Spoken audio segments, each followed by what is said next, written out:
Please join me in welcoming COL DeJesse to the stage.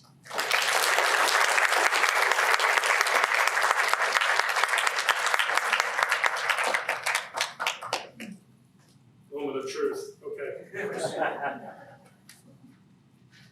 I used to get very nervous when I speak, and then that went away. But that was now it's re-engendered that introduction. So thank you very much. I'm really pleased to be back at Texas Tech, to get a chance to share the story of what the Army is up to currently. So I'll get right to it. So what we're going to discuss tonight is the idea of what recent events have taken place, and kind of how the story of how it initiated this program. A little bit of historical context related to World War II. Talk about military governance, which is actually where my job falls under, okay? And the integration of capabilities, and talk about the partnerships and what is required to bring this capability back. So, World War II, there were the monuments, men and women, about 350 of them, U.S. and also other services allies. But after 1946, 1947, that capability pretty much went away with the demobilization of the War Department or U.S. military defenses at the end of the war. Leading all the way up to my time in the service, there's maybe one or two that happened to be in the Army Reserves, but basically the capability went away.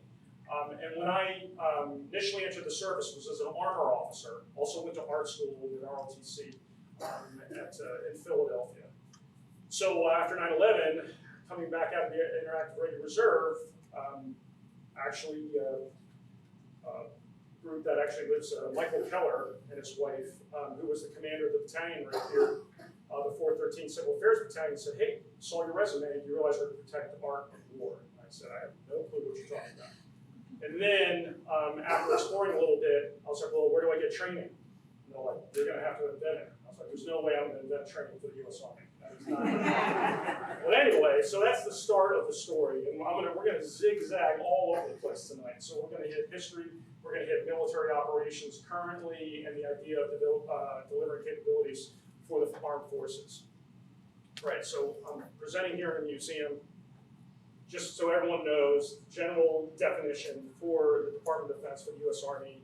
We divide cultural heritage up to tangible and intangible. So tangible, paintings, sculptures, movable, immovable, like a historic district or a historic landscape, that can't be moved. You have intangible heritage, which is a personal favorite of mine. And you have to think about intangible heritage, it's oral histories, practices, social customs. And tonight, when they shut down the museum, they lock the doors and security leaves, you all leave, all the intangible cultural property has left the building. It's basically in our heads and our hearts is where, so this really connects to people.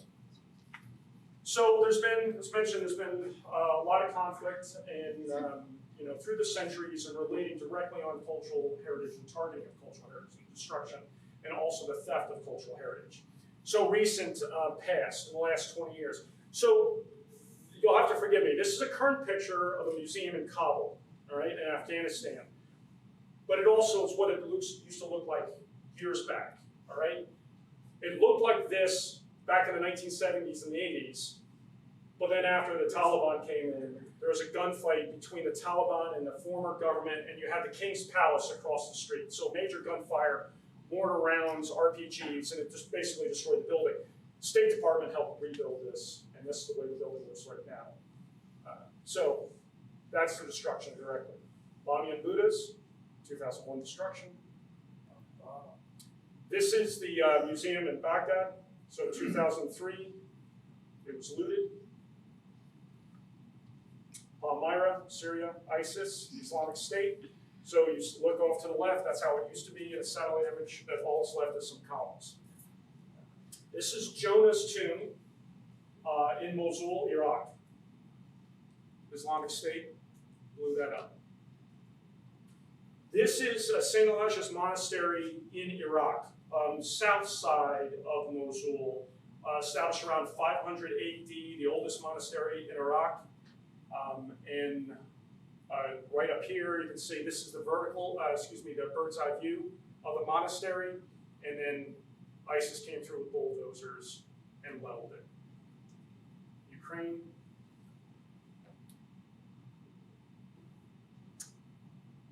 This is, I believe, children, written in Russian. And this is a heritage site, theater, cultural location in Ukraine, and it was targeted. So the people just say, hey, well, not cultural property, but they say children are here, but they still target. But with cultural heritage is not just under threat from war. There's all different types of conflict and instability, economic decline, famine, widespread disease, hurricanes, natural disasters that cause threats to cultural heritage. Also, on the other side of it, economic rise. Because a big threat to cultural heritage is like, hey, we're going to bulldoze it, pave it over, and make it a parking lot, right? Okay, so that's also a threat. But these kind of instability events can be bad for cultural heritage. But why cultural heritage? Why is that a target of people in conflict? The idea here that culture's patterns of behavior represents achievements of groups, bodies and artifacts, it's attached values, it's products of action. Cultural heritage is a structure, a function, a process, a product, refinement, membership in ideology. So the analogy is, okay, so you and I know each other, okay? I need to somehow, I got a problem with him. But what I'm going to do is I'm going to start discrediting him. I'm going to look at him and his culture and say, well, you know where he's from. Look at the clothes he wears. He pulled up to the office the other day. You should have heard the music he was playing. That slowly starts ticking away at people. You start removing their culture, start erasing them, and that leads. It's always the canary in the coal mine. It is the first thing that starts happening, what we do to each other. And this is the route it goes, a structure, okay, a religion, okay, art disciplines, social norms, governments. Our rule of law system is cultural heritage. When we have the next election, you're going to hear the presidential candidates talk about our founding fathers, and they're going to adopt those dialogues and themes to suit what they're trying to say, right? And all of the discussions about how many people should be, how many justices should be in the Supreme Court, right? Well, the founding fathers said this, right? So it's used all the time. It's a function, communication, means of control, conflict resolution, conflict creation, all right? Exclusion, conformity. It's a process, transmission, identification, orientation. The idea is a product. You have artifacts, pieces of art, commerce, intangible heritage, festivals, cohesion, prejudice, racism, oppression, and conflict. The idea that it builds and improves our culture, separates us, makes us part of a group. If I see a Marine walk in here with a uniform, I'm like, he's separate from me, or she's separate from me. Air Force off to the side. We have this so much so in the Army, even though we might be in the same uniform in the office, all I have to do is just look at the patches. Well, what unit did that person serve with? Oh, that's a different unit. It's so many levels, and you understand your own professions, how that you can identify each other, okay? Ideology, power. It's one group exerting dominance, coercion, political, social, artistic. Much inside the Department of Defense and also with other government agencies, the discussion about cross-cutting variables. Oh, it's cross-cutting. What do you mean by cross-cutting?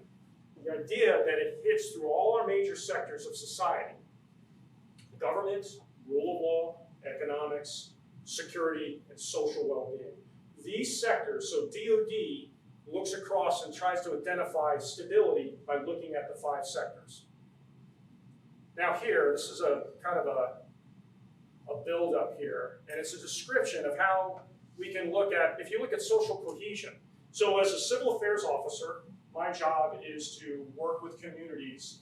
We're like the Peace Corps with guns. It's true. And we're also like the mafia, too. right? Because we do travel with cash at times. But while an infantry unit is maneuvering on the battlefield, there are people around and in communities. So as they pass through the battle space, we go and meet with the village mayor, town mayor, an elder, okay? Or go meet at a school, go to a clinic and say, hey, what do you need? And we're that connection piece. So that's why cultural heritage fits under civil affairs and has doctrinally, since World War II, has fit in there.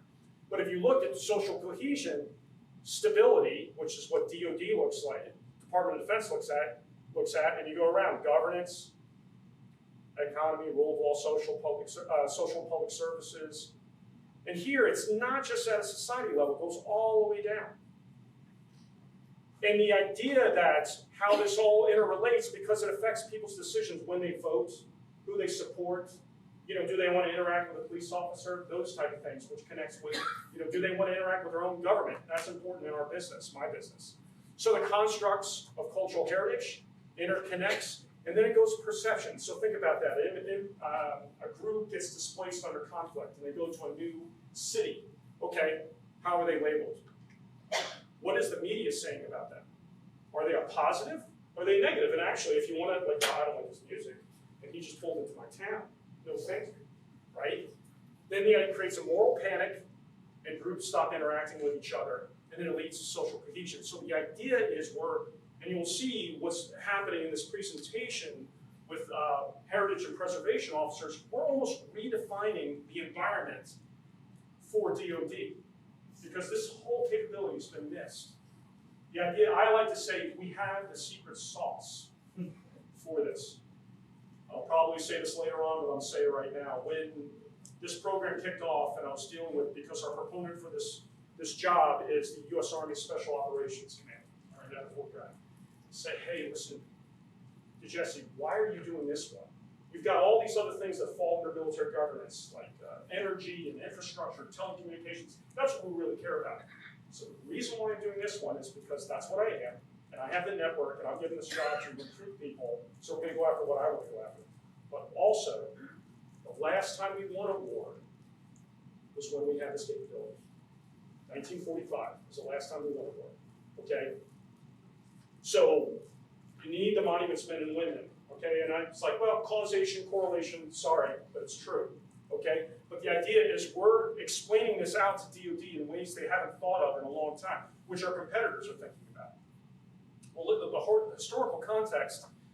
We're going to kind of bring these variables together and look, all right, so in the past what took place. So if you look at military here with Nazi Germany, okay, so you had the armistice signed for World War I. World War II is just a continuation of really World War I. So that's November 11th.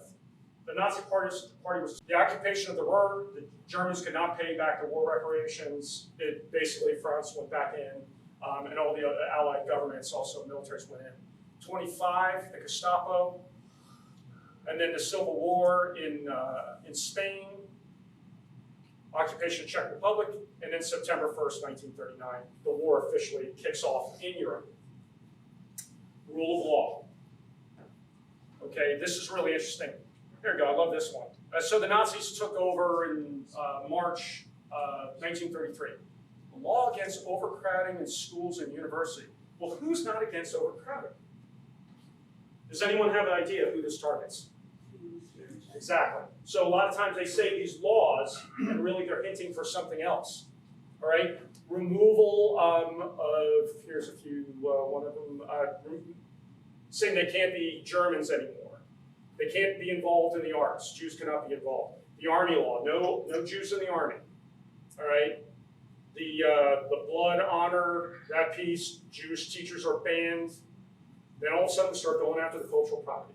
That's what they went after, right? And Hitler, confiscation order. This is even before the final solution was identified and written out in an order. Governance. The key thing here is the fire, the Reichstag fire. Because a month or so later, the Enabling Act, that basically said, hey, the Reichstag does not count, the legislative branch, and now Hitler is basically effectively a dictator. 38, the purge of degenerate art. Economics. We complain about inflation right now. $1 US dollar equal to 4.2 trillion Reichsmarks. Unemployment rate, you can track the German people joining the Nazi Party based off of the rise and fall of the unemployment rate in Germany. When the stock markets crashed, all the banks that were providing money to Germany to help repay back what the cost of World War I, that had stopped, okay? And basically, we kind of hit the point, 1933. And then economics-wise, the boycott of Jewish businesses, which only went, a few days. But then at that point, Jews were isolated in Germany, and they were in a real tough bind. So the military piece again. Here's a trivia question, all right? We got a hard crowd here, museum crowd. Look at these dates. When do you think, because the world was watching, when do you think that the Louvre in Paris started evacuating material out of the Louvre in Paris? Could someone guess a year, an event? 25, yeah, maybe some people were really watching. Real quick, people outside of Germany were reading Mein Kampf before people inside Germany. 1923. Yeah, like your guesses here. Whoa.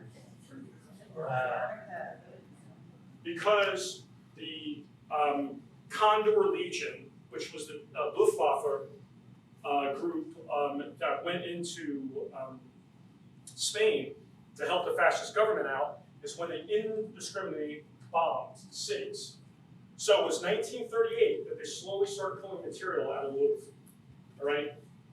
Not until really August of 39 that the building was vacated. Okay? Where did it go?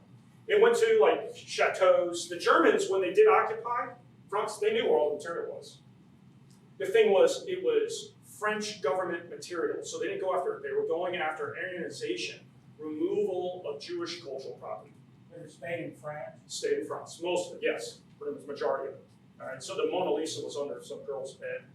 Chateau, a wealthy family, right? Monuments men had nothing to do with that.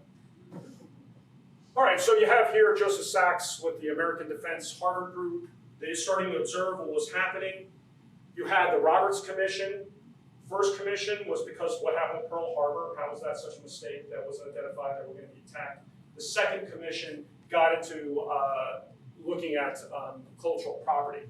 43, the monuments men and women were established, and then 43, 44, the deployment started taking place with operations in southern and also in northern Europe. Here's General Marshall and General Eisenhower. And Eisenhower said, as soon as I can get rid of the civil affairs issues and military governance, my life will become a lot easier. Each week dealing with this is taking 10 years off my life. That's what I say. And it's how the military thinks now. We're really good at winning battles like no one's business. We are really bad at doing civil affairs. Okay? So they knew this back then, but what they did is they said, hey, we need to start establishing connections with universities and get this expertise going. Not just training soldiers, but also experts. A lot of this discussion, let's see the next slide, okay. Here I'm quoting the, when the monuments men and women were established. This is out of the official histories of the US Army, the Green Books. And there's a volume on civil affairs. And there's a chapter called Soldiers Become Governors. What I've been dealing with and the job, the responsibility I've been given, the emails that I have are eerily similar to the emails in the history books because senior leaders were like, we don't really need this and we don't really want this capability. This is not going to be our problem. But then other groups are like, no, you need to do it. And you need universities, you need civilian organizations to help out. And we've had the same exact discussion of like, no, we can do this on our own. Well, that ain't the case. Here's some famous monuments men and women. Lieutenant Hyde here, out of Amarillo, Texas. Okay, so happy to say. George Stout, okay, so that was George Clooney's character. Matt Damon's character, Lieutenant Romer. Okay, sorry. You've seen the movie, okay. Lincoln Kirchner, he was a private in the Army, but he's the one who established the New York City Ballet in the Lincoln Center. Okay? If you have 16 million people mobilized, you're going to have the depth and breadth of society. Our force is not like that now. We are a fighting force, and that's what we're really good. We're a really professional force, but we're a volunteer force, so you're not going to have the mix of everybody. And this is the quality that's brought in when everyone's behind the war effort, as long as it's a just war. Okay, so I'd like to highlight this letter from General Eisenhower to his commanders, and this took place during the Italian campaign where thousands were dying a day. Very bloody campaign. And he says here, you can't read it, I'm sorry, I apologize. If we have to, this is called, this summary, historical monuments, December 1943, all right? Although it's before D-Day, there's heavy fighting in Italy. If we have to choose between destroying a famous building and sacrificing our men, then our men's lives count infinitely more and the buildings must go. And then I love this part. But the phrase military necessity is sometimes used where it would be more truthful to speak military convenience or even personal convenience. I do not want it to cloak slackness or indifference. This is heavy kinetic fighting.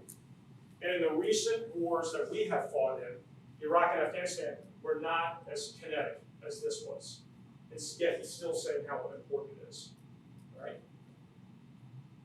So you have from North Africa, push through Sicily, and right here, this is a very slow push, Anzio, all up to Rome.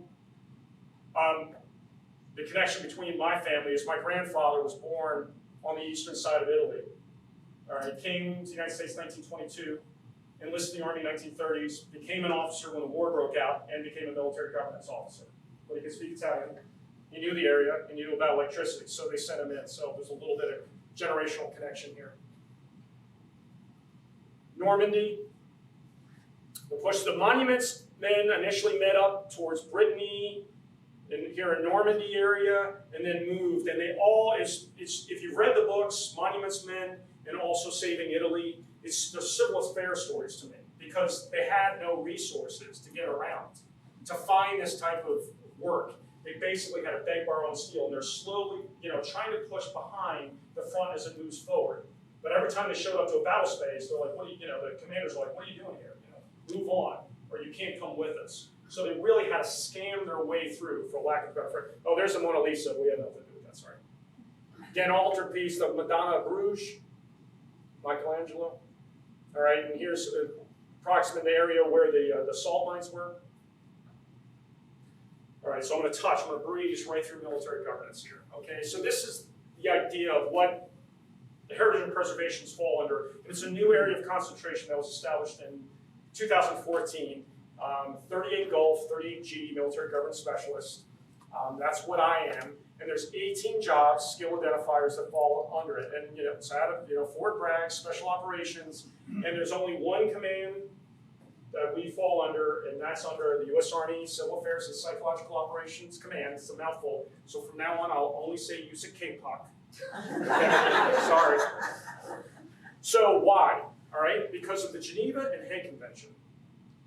And it was identified that how badly we messed up in Iraq and Afghanistan.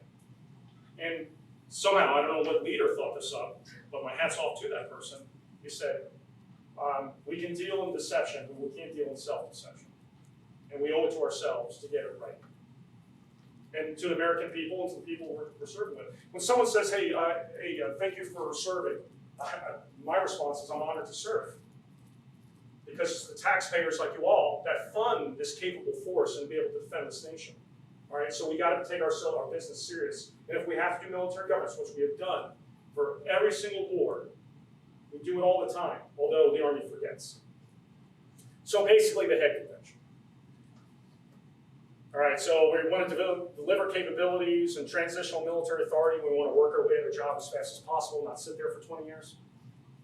Here are all the skill identifiers on 38 Gulf. All right, so it's under economics, government, rule of law, public and social services, and here right there. Okay, so archivists as well. I'll come back to this. it's going to get tough. Because I'm going to explain to you what we're really going after here in a lot of ways to support DoD and the real way of protecting cultural property with our partner nations through strategic competition. Okay, so the idea is that we have partner nations that we work with. And there's us. And they want a certain thing, and we say, no, we're not going to give it to you. But you have Russia and China offering it up as well. Who's to say they want to stay with us? That threshold of tolerance. Okay? And what's applied are variables. And we do operations, activities, and investments along political, military, economic, social, infrastructure, and information. And so are our adversaries. So if they have a high tolerance for us and they want to stay with the United States, this line moves up and our adversaries cannot operate. But if this line gets pushed down, we can't operate and we lose out on strategic competition. And all our adversaries are using cultural heritage. Russia did positive programs on Eastern Ukraine, like showing that, oh, we're here for you. Really, what they did is they Russified Ukrainian churches, and they're doing it in the Balkans. They're like, oh, look at this church, it has a lovely new paint job. Yeah, they erased the imagery that was in that church before. And if you're driving through that town, you're like, oh, that's a lovely paint job. But no, the Russians are actively going in, and it looks like positive. But then the war kicked off, they started destroying things, right? So they're looking at this, but the U.S. has not been. We avoid culture, the military avoids culture, politics, and religion. That's usually what wars are fought over. Sorry. All right, so normally the DoD would go, all right, so we have link analysis. We have groups connected to the government. But what about cultural heritage? How it's interconnected? That's normally not looked at. So here's tangible and intangible, the intangible symbol right there. This is what our competitors are doing, okay? Poland, Russia, cross-border cooperation, 2020. Okay, now they're not pleased with each other. Ukraine's cultural revival is a matter of national security against Russian soft power.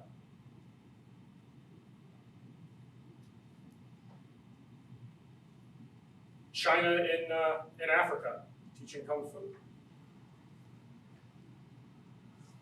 China with the EU on cultural heritage. They lead, and you'll see, there's a whole, we just gave a presentation at West Point relating with Iran. The first, and China and Russia, the first thing they lead with is a cultural memorandum of understanding. And then they come in with economics. If you've heard of the One Belt, One Road initiative, okay? This is, I mean, a lot of stuff's been happening this year. This is all open source. This is nothing hidden here. The reason why I focused on Iran here is because that was a research question we were given. We're like, what is Iran doing with cultural heritage? Iran, Venezuela. Okay, they're, how are they connected? But they are. They're fighting routes. Belarus.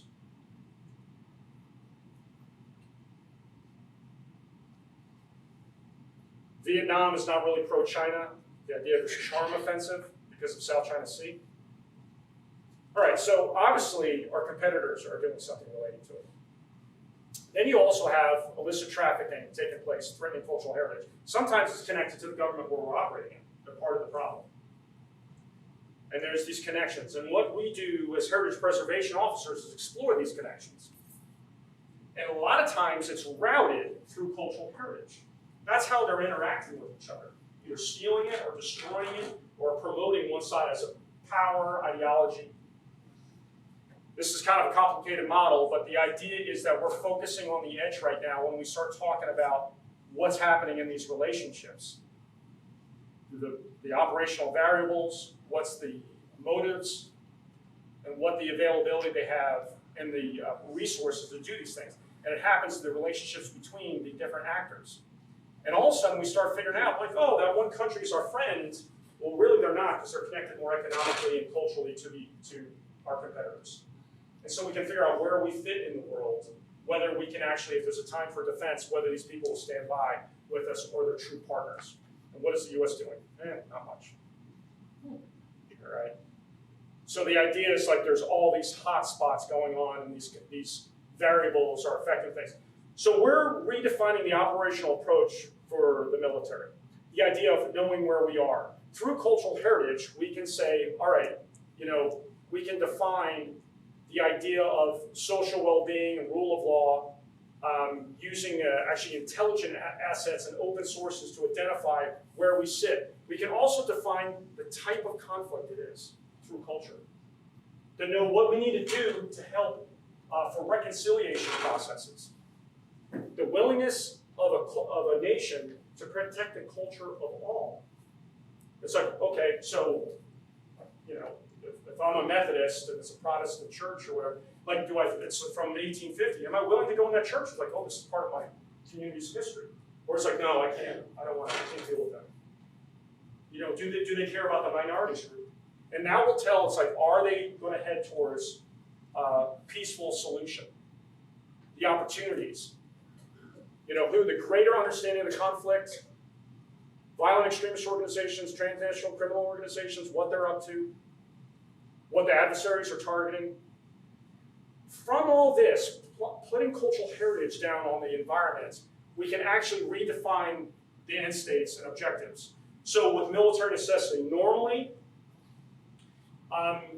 example, like if in Iraq, and there would be a mosque, and there would be some, insurgents with RPGs. Normally, what's the army? We're a hammer, and everything we see is a nail. We see those with the RPGs, like, let's hit them now while we can see them. Instead of like, let them pass and move on, and we'll get them as they go down the road. Do not strike near the mosque. Because they would go, well, military necessity means we get them. We have to get them. No, you've actually reversed the definition, because under current doctrine, military necessity is what you need to do to end the war as quick as possible.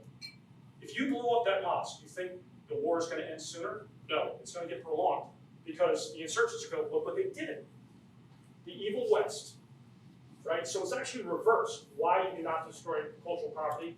And the argument we're making with our leaders and discussing with them is that it's a military necessity to protect the cultural heritage of the places of the people that we work with and partner with for security.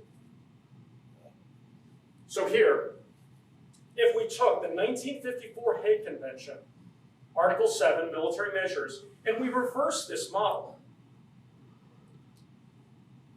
where we say, you know what, that country needs more than what they have. Do they have monuments, men and women? So this is where we can come in and go, we're going to give you the capability, because if they're a signatory of the 1954 Hague Convention, the protection of cultural property and armed conflict, and they're a small military, we send our heritage and preservation officers to go provide them with that support. And the idea now, we're saying, hey, we want to give you more than what you think you have. Well, you have our adversaries doing stuff, but guess what? Now, we're actually on the side. You can't surge trust when a war's about to break out. The idea is for good, helping that nation, that partner nation, AOR, area of responsibility, the countries around the world, okay? What we do is we say, we're going to make you the monuments men and women of your own culture. We are here to help, but you're the ones who are going to do it, and we build trust. And then also, we increase sharing of information, because a lot of times I've been at strategic commands, and we'll be given a briefing. We have our partners with us in different countries. We say, oh, we're going to elevate the security clearance of this briefing. Sorry, all our partners got to get out of the room. What kind of message is that? And then they leave the room, and I'm amazed to find out when the discussion continues on, said nothing that's more secure than was said when they were in the room. But the whole idea that they're getting kicked out of the room. And with cultural heritage, the idea of there's things called no strike lists that we mark on maps that say, all right, do not hit this area because it's under the Hague Convention protected status. And they inform us, the other nation, if the AOR nations inform us and say, this is what we consider our cultural heritage. You might say it is, but no, this is actually more important. Not that thing, but this thing. And we start sharing information, and now we develop real partnerships. So when the going gets tough, we're together in the fight. All right. So when I was given this job, I don't know how much time I'm in here. All right, I'll pick up the pace. I had the worst, it was the worst startup of all. No supply, no demand. And he'll come up in a picture, but Major General Darrell Guthrie, who used to live in Lubbock and connected to Texas Tech, he gave me the job, Major General, and he was just like, here you go. This is now your problem, okay? He's like, I know you're a monuments man. I need to recruit 38 goals, 550 of them. It's like, good luck. And I'm like, perfect. I walked right out of his office, and I called up Corinne Wagner at the Smithsonian, retired civil affairs officer, and her team went into the museum in Baghdad to help recover the material that was stolen. And she's like, we're going to put the band back together. Perfect. The next morning, I'm back in General Guthrie's office. I'm like, sir, we're going to do it. And he's like, all right, sounds crazy. Go ahead. So this is roughly our plan we had, strategic plan of building a sense of urgency, reaching out through LinkedIn, all the things to find willing volunteers, remove barriers. This is the steps for leading change, okay? Talent attracts talent. That's a fact. You want to come and hang with the cool kids, all right? And the idea is our partner with the Smithsonian, when we did this, so, oh, I want to go train at the Smithsonian. I don't care about the Army. Smithsonian sounds cool. And the idea is we also did some initial research on how we can build capabilities and assist with policymaking for DoD. All right, Rape of Europa, anyone familiar with the movie and the book? There's Lynn Nicholas, the author. That's, at the time, Brigadier General Coggin, who was the Deputy Commanding General, was there to sign with Richard Curran. This is October 2019. We did MOU signing in Washington, D.C. Initially, General Coggin's like, why am I here? But when he left that room, he was walking on air. So it's like, see, sir, I told you it's important. New York Times picked up the story, NPR. It's great. Well, we had training set up for March 2020, and it was a Thursday prior. We were supposed to travel in. That it shut it. You know what happened, right? And it was a big collective sigh. And I was like, what are we going to do? Well, what we're going to do is start building these capabilities. So we basically remotely work together. And so when we showed up in last August, we were rip-raring, ready to go. And we had our partners. This is great. We had Lebanon with us. The next one we're going to do this summer, we're going to even have more. Africa, Asia, okay? These partners were with us, and we had our interagency partners with us, and it was outstanding, all right? Doing forensics training with the FBI art crime team. I mean, a really collective effort. You know, Sol just want to get out there and just get muddy, but no, the Smithsonian, we got to do object handling. All right, sorry, these are all cultural heritage professionals, all of them. France here, all right? British Army. All right, here's a sergeant. He's going to get appointed because the Army is appointing people that are off the street. If they're a cultural heritage expert, they have an advanced degree, and at least 4 years experience, we are making them captains. Straight off the street. And also with sergeants and enlisted soldiers, if they have experience, you are now going to become an officer. And if you have significant experience, we'll promote all the way up, direct appointment, in theory, to full colonel. All right? Here is at the American Archives for Arts. That's the congressional coin that was given for the Monuments Men. They're Italian, Austrian soldiers. Museum operations. And operational planning. This is great. We did a scenario which the battle space was Washington, D.C., but we called it Smithsonian. Within 12 hours of giving this assignment, there are 15,000. I put these monuments men and women against the World War II monuments men and women any day. I mean, all these sites, these little yellow dots were identified as all cultural heritage sites. And we were off to the side as the command team, like, what did you find out? So this team was really on it. A really great group of professionals.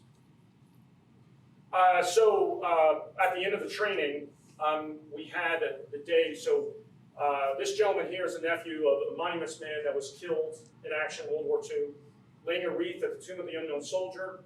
Our Deputy Commanding General Carter was there, and here's Robert Edsel. It was really outstanding. We talked about when present day meets up with history.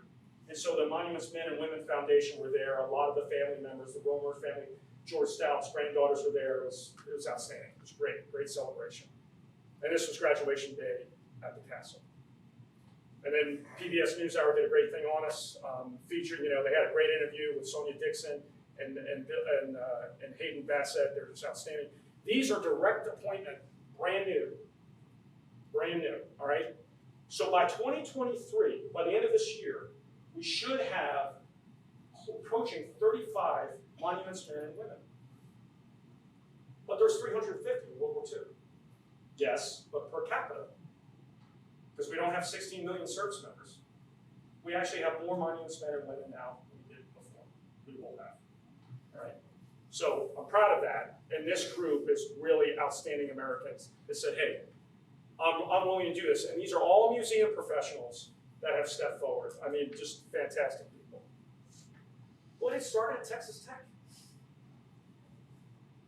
So back December 12th, 2016, I was the commander of the 413 Civil Affairs Battalion here in Lubbock at the airport. And Texas Tech, the Museum of Texas Tech is kind enough on the weekend, their usual weekend. I mean, they're open on the weekend, but the curators are not really here, okay? So they all came out and they provided training to the soldiers, and a lot more soldiers here. There's Dr. John. And there's General Guthrie, okay? So when he promoted me, he's like, Scott, you got a horrible job, guns up. So because of the connection with Texas Tech, and the idea is like, you know what? The support of the museum here in the university, I've definitely found a home, and also a partner. Nikki Ladkin, who used to be a faculty member here, she was with us at the training at the Smithsonian in October. Like, just outstanding. That's the definition of partnership. Here, a real partnership is, do you both find the problem important? Okay, if you ever find it important. The second piece is, are you willing to apply resources to it? A lot of times people say no. So the museum here does that. The Smithsonian has done it in a big way for us. And what we're doing, we're also doing natural disaster analysis, monitoring what's going on in Ukraine. That's a question please don't ask. What is the Army doing in Ukraine? All right. Here's a church, a museum that was hit with artillery. Notice all these buildings are untouched, except the museum. That's specific. Gaining momentum. I'm guilty of this. I added something to the U.S. Army uniform. This is because of the 1954 Hague Convention. It's like the Red Cross for medics. If you're protecting cultural property, you get a protective status, and you're supposed to wear the blue shield. So now, when we're training or conducting cultural property protection activities, we wear this brass shirt over our patch, all right? So this was just adopted 12 months ago by the Army. I serve as the commanding general from USIC KPOC's representative on the Cultural Heritage Coordinating Committee. There's Assistant Secretary Satterfield, Richard Curran. Got the FBI, Department of Interior, Homeland Security, and for the first time, there's Corrine Wagner right there, Smithsonian, retired civil affairs. She's like, I'm so happy that the military showed up for basically a military convention. Doing training with the British. We're now connecting, was there in February at Brussels at the NATO headquarters, working on cultural property protection policy for NATO. We're going to be training the Italians, who invented culture. They keep on telling me this. I don't know why they ask, but we're going in September for 2 weeks. In June, going to be training with the French. After August's training at the Army Monuments Officer Training, AMOT, 3 days later, we had a Civil Affairs 38 Gulf Heritage Preservation Officer on the first thing spoken out of DC going to Korea. And a 3-star general, commanding general of U.S. Army Reserve, saw how quickly the Koreans, the South Koreans, connected with that officer because of cultural heritage. And they do these baseball cards of U.S. Army and say, oh yeah, this is the person, they're serving with us. His, Captain Lowe, his is the only one that's written in Korean. The rest are written in English. And all the general officers saw that. They're like, this is amazing.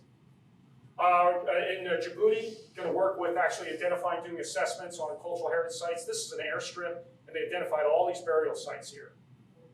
So soldiers are going to deploy here. We just were with, had a captain, a heritage preservation officer with the FBI art crime team in Philadelphia launching a new app. And we've had requests for forces for Southcom doing training with the Honduran Army for cultural property protection. Now here's where it really gets good. Because of the Smithsonian, we now have signed partnerships relating to energy, commerce and trade, water, agriculture, and environmental with these institute and these MOUs. So that's now Commanding General Isaac Johnson. He lives in Houston, and here we are at Rice University signing. This is actually not the same Satterfield, but this is Ambassador Satterfield at the James Baker Institute in Houston at Rice University.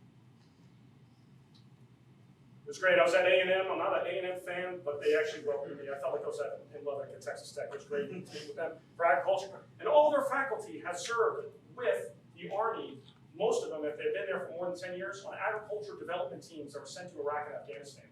I mean, talk about people are committed to mission. They're like, we got our boots, we're ready to go. So just slow down. We're not ready to go.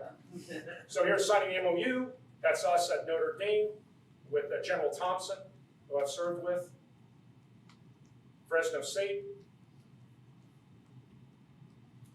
So the idea that cultural heritage for the Army has led the way to develop capabilities and actually start recruiting in quality. We already have quality people in uniform, though if anyone is currently serving, don't get upset with me.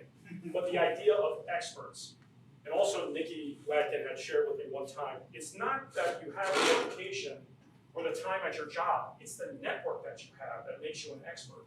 And this network, and all the people behind them, this is the Smithsonian, there's Corey right there in our team, this Smithsonian Cultural Rescue Initiative, they have now opened up doors for us to do what the Army can do and what it's capable of doing to help defend this nation and help our partners.